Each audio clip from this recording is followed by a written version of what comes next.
Hi hello എല്ലാവർക്കും Sherry's food ഗാലറിയിലേക്ക് സ്വാഗതം. അപ്പോൾ ഈ സാധനങ്ങളൊക്കെ കണ്ടല്ലോ. ഞാൻ ഇന്ന് ഒരു അരവണ പായസമാണ് ഉണ്ടാക്കാൻ പോണേ. അതിന് വേണ്ട സാധനങ്ങൾ 700 ഗ്രാം ശർക്കര, 100 ഗ്രാം അരി, നമ്മൾ പായസത്തിനൊക്കെ ഉപയോഗിക്കുന്ന അരിയില്ലേ, ആ അരിയാണ് വേണ്ടത്. പിന്നെ 50 ഗ്രാം കറുത്ത മുന്തിരി തന്നെ വേണം, അത് 50 ഗ്രാം. പിന്നെ കൽക്കണ്ടം, അത് 50 ഗ്രാം. പിന്നെ തേങ്ങ, നമ്മുടെ തേങ്ങ ഇതുപോലെ ചെറുതായിട്ട് അരിഞ്ഞത് കുറച്ച് എടുക്കണം, അത്ര വേണം. പിന്നെ ഏലക്കാപ്പൊടി, അതൊരു 1/2 ടേബിൾ സ്പൂണോളം വേണം, ഏലക്ക പൊടിച്ചത്. പിന്നെ ചുക്കുപൊടി, അത് 1 ടീസ്പൂൺ. പിന്നെ ജീരകം 1/2 ടീസ്പൂൺ. നെയ്യ് 50 ഗ്രാം. അപ്പം ഞാനിത് കറക്റ്റ് അളവ് പറഞ്ഞില്ല, ഇതേപോലെ തന്നെ എടുക്കണം, എന്നാലേ അരവണ പായസം അതിൻ്റെതായ കറക്റ്റ് രീതിയിൽ നമുക്ക് ഉണ്ടാക്കാൻ പറ്റുള്ളൂ. ഓക്കെ, അപ്പം ഞാനൊരു പാൻ ചൂടാക്കാൻ വെച്ചേക്കാണ്. അതിലേക്ക് ഈ തേങ്ങ ഒന്ന് മൂപ്പിച്ചെടുക്കണം. ജസ്റ്റ് ചെറിയൊരു ഗോൾഡൻ ബ്രൗൺ ആകുമ്പോഴത്തേക്ക് നമുക്കത് ഓഫ് ചെയ്യാം കേട്ടോ.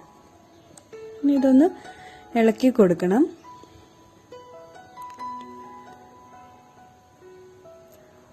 അതിനുമുമ്പ് ഞാനൊരു വേറൊരു കാര്യം നിങ്ങളെ ഓർമ്മിപ്പിക്കുകയാണ്. ഇതുവരെ സബ്സ്ക്രൈബ് ചെയ്തിട്ടില്ലാത്ത കൂട്ടുകാരെ സബ്സ്ക്രൈബ് ചെയ്യുക, നിങ്ങളുടെ ഫ്രണ്ട്സിനും ഫാമിലിക്കും ഒക്കെ ഷെയർ ചെയ്യുക, നിങ്ങളുടെ അഭിപ്രായങ്ങൾ കമൻറ്റ് ബോക്സിലൂടെ അറിയിക്കുക. ഓക്കെ, അപ്പോൾ ഇതുപോലെ ഇളക്കി കൊടുക്കുക. അപ്പോൾ അതെ ഈ നേരം ആകുമ്പോഴത്തേക്ക് നമുക്കത് ഓഫ് ചെയ്യാം. ഞാനത് ഓഫ് ചെയ്തു. ഇനി നമുക്ക് അത് അടുപ്പത്തുനിന്ന് വാങ്ങി വയ്ക്കാം. ഞാൻ ഉരുളിയിലാണ് പായസം ഉണ്ടാക്കുന്നത്. അപ്പോൾ ആദ്യം ഉരുളിയിലേക്ക് 500 ml വീതം ഞാൻ 2 തവണ ഒഴിച്ചിട്ടുണ്ട്. നമ്മൾ എത്രയാണോ അരി എടുക്കുന്നത് അതിൻ്റെ ഒരു 10 ഇരട്ടി വെള്ളം ഒഴിക്കണം. കാരണം നന്നായിട്ട് വേവണമല്ലോ, ഉണക്കലരി നന്നായിട്ട് വേവണം. അതിന് വേണ്ടിയിട്ട് അതിൻ്റെ ഇരട്ടി വെള്ളം ഞാൻ എടുത്തേക്കാണ്.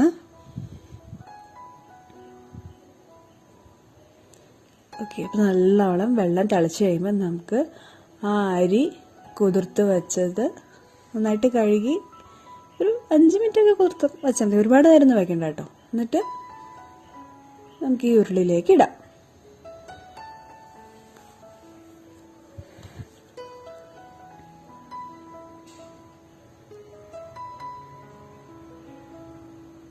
അമ്പലത്തിൽ നിന്നൊക്കെ നമ്മൾ മേടിക്കില്ലേ അരവണ പായസം, അതേ ടേസ്റ്റിൽ നമുക്ക് വീട്ടിൽ ഉണ്ടാക്കിയെടുക്കാം. കുറച്ച് കാര്യങ്ങൾ ശ്രദ്ധിച്ചാൽ മതി, നമുക്ക് വീട്ടിൽ ഈസി ആയിട്ട് ഉണ്ടാക്കിയെടുക്കാൻ പറ്റും. ഓക്കെ, ഒന്ന് ഇട്ടുടർന്നത് ചെറുതായിട്ടൊന്ന് ഇളക്കി കൊടുത്താൽ മതി. നമ്മുടെ അരി നന്നായിട്ട് വേവുന്ന വരെ കാത്തിരിക്കുക. അതിനുശേഷം വെള്ളം ഒരു 3/4 വറ്റി കഴിയുമ്പോൾ നമുക്ക് ശർക്കര ഇടാം. അതുപോലെ ശർക്കര മേടിക്കുമ്പോൾ നല്ല ശർക്കര മേടിക്കാൻ നോക്കുക. അതുപോലെ നല്ല കറുത്ത ശർക്കര ആയിരിക്കണം. വെള്ള ശർക്കര ആയാൽ അരവണ പായസത്തിന് ആ നിറം കിട്ടില്ല. നല്ല കറുത്ത ശർക്കര തന്നെ മേടിക്കാൻ ശ്രദ്ധിക്കുക.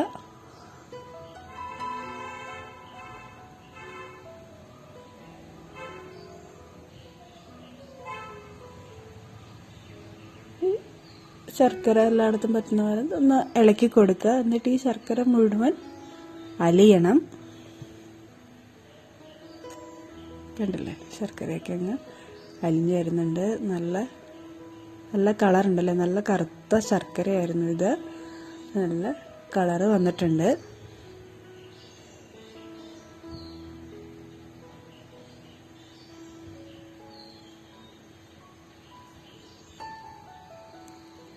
അപ്പം നന്നായിട്ട് തിളച്ച് കഴിയുമ്പോൾ നമുക്ക് അതിലേക്ക് ചുക്കുപൊടി ഇടാം.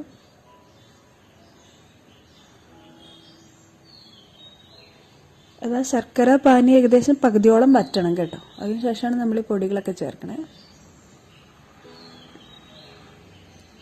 ചുക്കുപൊടി ഇട്ടിട്ട് ഒന്ന് ഇളക്കി കൊടുക്കുക.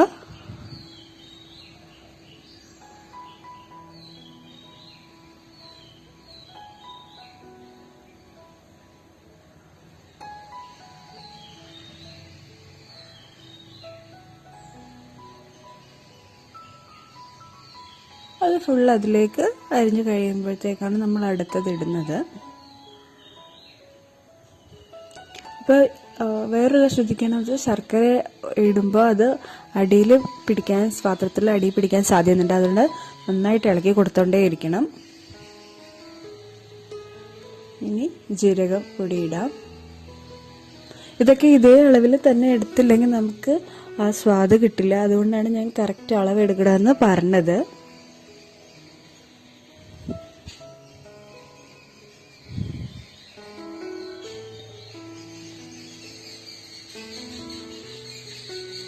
ജീരകപ്പൊടി ഇട്ട ശേഷം ഇതുപോലെ ഇളക്കി കൊടുക്കുക.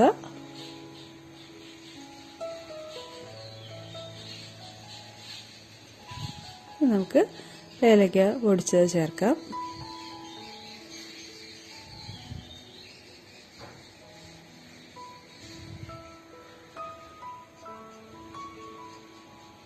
എന്നിട്ട് നന്നായിട്ട് ഇളക്കി കൊടുക്കുക.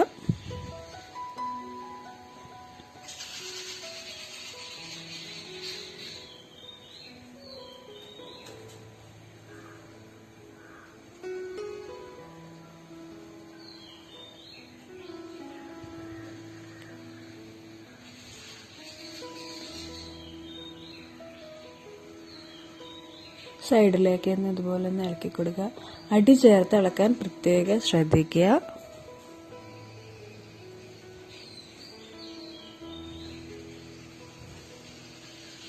ഇനി നമുക്ക് മുന്തിരിങ്ങ അതൊന്ന് കഴുകിയിട്ട് എടുക്കുക. കറുത്ത മുന്തിരിങ്ങയില്ല, അത് കഴുകിയാൽ മതി. നമ്മൾ മറ്റു വാസനൊക്കെ അത് വറുത്തെടുക്കുമല്ലോ, ഇതങ്ങനെയൊന്നുമില്ല, ഡയറക്റ്റ് ഇതിലേക്ക് ഇടുകയാണ് ചെയ്യുന്നത്. മുന്തിരിങ്ങ കഴുകി എടുക്കുക. 50 ഗ്രാം മുന്തിരിങ്ങയാണ് ഞാൻ മേടിച്ചത് ഇതിനകത്ത് ചേർക്കുന്നത്.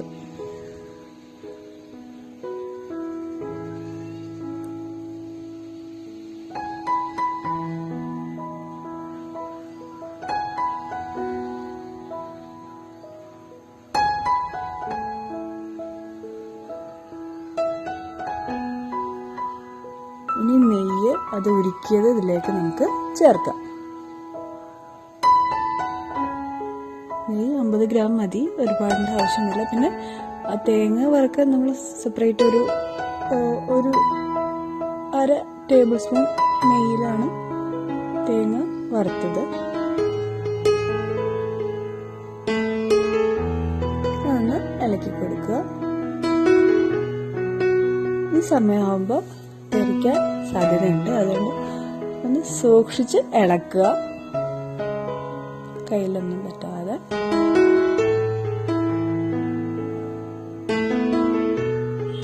ഇനി കൽക്കണ്ടം ഇതിൽ ചേർക്കുക.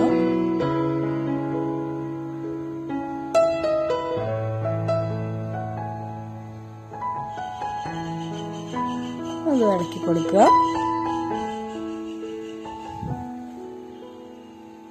കുറുകി വരുന്നുണ്ട് അല്ലേ, കണ്ടത് കാണാമല്ലോ നിങ്ങൾക്ക്.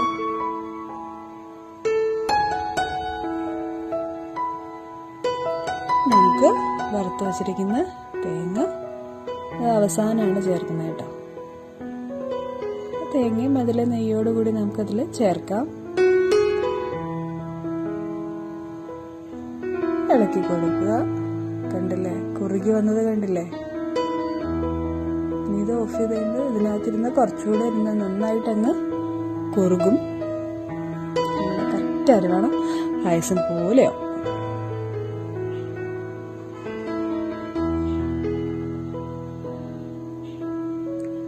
അമ്പലത്തിൽ നിന്നൊക്കെ മേടിക്കുമ്പോൾ നമുക്ക് ഒരുപാട് മേടിക്കാൻ പറ്റില്ല. അപ്പോൾ ഇതൊന്ന് കഴിക്കാൻ തോന്നി. അപ്പോൾ സീസൺ അല്ലാത്ത സമയത്ത് നമുക്ക് ശബരിമല പായസം കഴിക്കണം എന്നൊക്കെ തോന്നിയാൽ ഇപ്പോൾ എന്താ ചെയ്യുക, അപ്പോൾ വീട്ടിൽ തന്നെ നമുക്ക് ഉണ്ടാക്കാമല്ലോ. കണ്ടോ, നമ്മുടെ അരവണ പായസം റെഡിയാണ്. അപ്പം നിങ്ങളെല്ലാവരും ട്രൈ ചെയ്ത് നോക്കുമല്ലോ അല്ലേ. അപ്പോൾ ഇത് കണ്ടില്ല, നല്ല കട്ടിയായിട്ടുള്ള നല്ല കറുത്ത കളർ ഇരിപ്പുണ്ട്. കണ്ടോ, ഒരുപാട് സമയമൊന്നും എടുത്തില്ലല്ലോ, എളുപ്പം ഉണ്ടാക്കാൻ. നമുക്ക് കുറച്ച് കാര്യങ്ങൾ ഞാൻ പറഞ്ഞ കുറച്ച് കാര്യങ്ങൾ മാത്രം ശ്രദ്ധിച്ചാൽ മതി. അപ്പോൾ നിങ്ങളെല്ലാവരും ട്രൈ ചെയ്ത് നോക്കുക. നിങ്ങളുടെ അഭിപ്രായം അറിയിക്കുക. നാളെ 1 മണിക്ക് നമുക്ക് വീണ്ടും കാണാം.